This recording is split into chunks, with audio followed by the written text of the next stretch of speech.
Ding Liren berhasil menyamakan skor di ronde ke-12 setelah mengalahkan Guques dalam English Opening variasi Neo-Catalan Defense. Salah satu variasi dari pembukaan Inggris yang menggabungkan ide-ide dari Katalan. Pada titik ini, hitam dapat melanjutkan dengan berbagai cara. Tetapi langkah seperti kuda F6, pion C6, atau bahkan pion kali C4 adalah yang paling umum dijalankan. Ciri khas dari Neo-Catalan Defense adalah putih mengembangkan gajah ke G2 sambil tetap menjaga fleksibilitas struktur pion dan pengendalian wilayah sentrum. Guques memilih kuda F6, kuda F3, pion D4, rokade, kuda C6, pion E3, gajah E7, pion D3, pion ditukar, gajah kali pion E5, mencegah dorongan pion ke D4, kuda C3, rokade, benteng E1, pion H6. Setelah bertarung 11 babak, Ding Liren mulai menyadari kekuatan Guques. Guques sangat kuat dalam kalkulasi taktis. Salah satu cara menghadapi pemain dengan model seperti Guques adalah dengan pendekatan strategis yang lebih lambat. Ding berusaha menghindari situasi yang memungkinkan Guques memanfaatkan keunggulan taktisnya. Ding berusaha dengan sabar menunggu kesempatan menyerang di waktu yang tepat, daripada langsung terlibat dalam pertarungan sengit.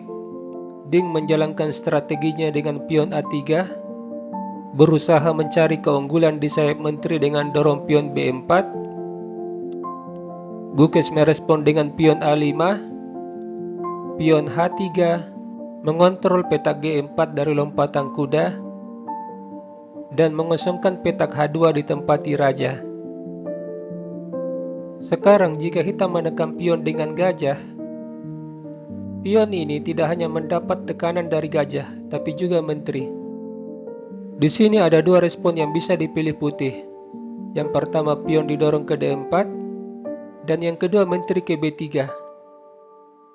Dan respon yang terbagus pion D4. Pion E kali D, kuda kali pion, kuda diambil, putih mengambil dengan menteri. Jika terjadi pertukaran menteri, gajah kali menteri. Sekarang hitam memiliki dua masalah. Yang pertama, gajah mendapat tekanan dari benteng. Yang kedua, pion B7 mendapat tekanan dari gajah.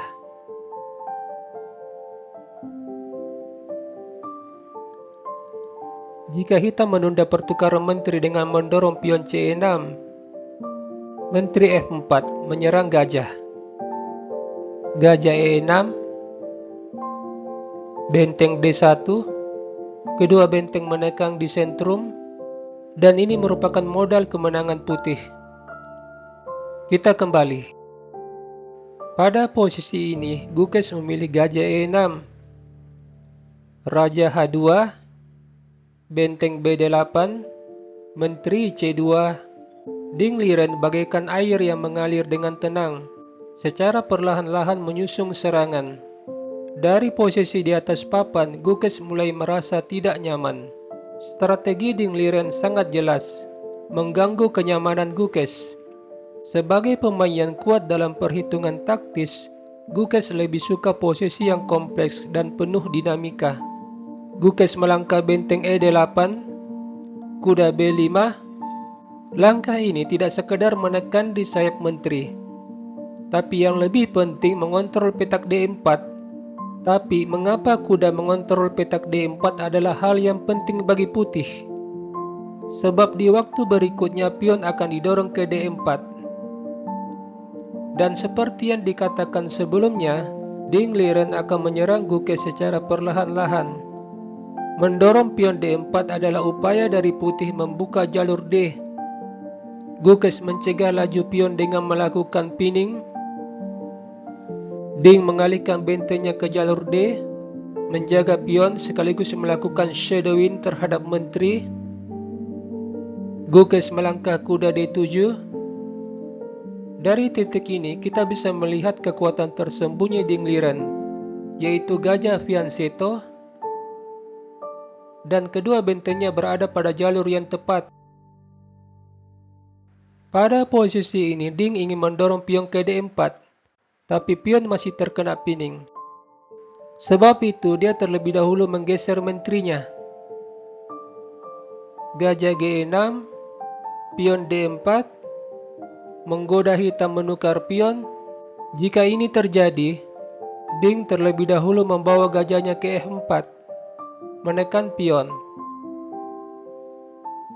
Situasi ini menyulitkan hitam. Jika benteng melindungi pion, kuda kali pion. Ding membuka jalan bagi gajah Fianchetto, menekan kuda dan pion B7.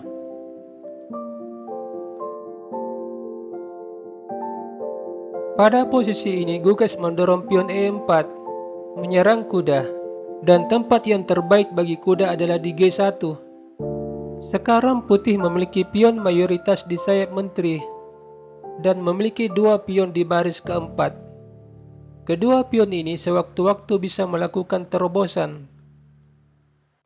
Gukes melangkah kuda B6, menteri C3, melindungi pion dari ancaman kuda, juga memberi jalan bagi benteng melakukan shadowing terhadap menteri. Gajah F6, menteri C2, pion A4, kuda E2.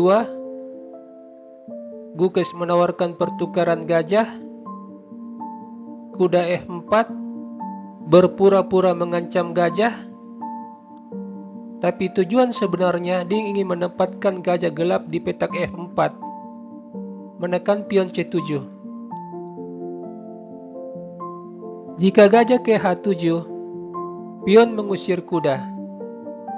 Kuda D5, pertukaran kuda, menteri kali kuda, kuda kali pion, forking menteri dan benteng.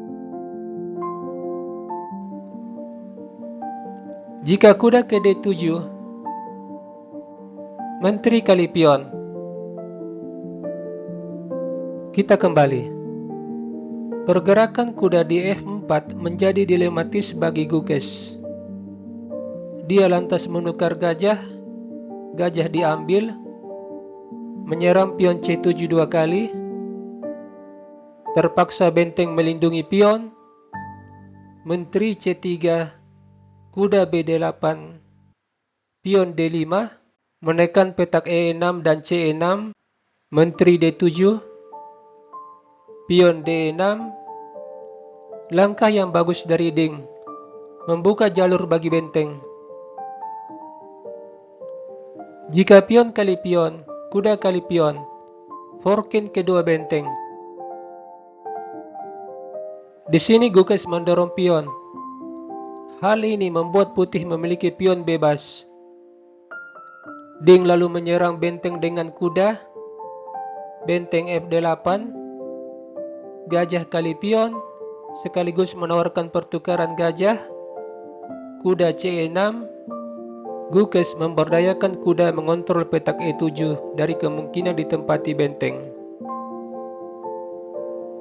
Ding mengundurkan gajahnya dan membuka jalan benteng di jalur E.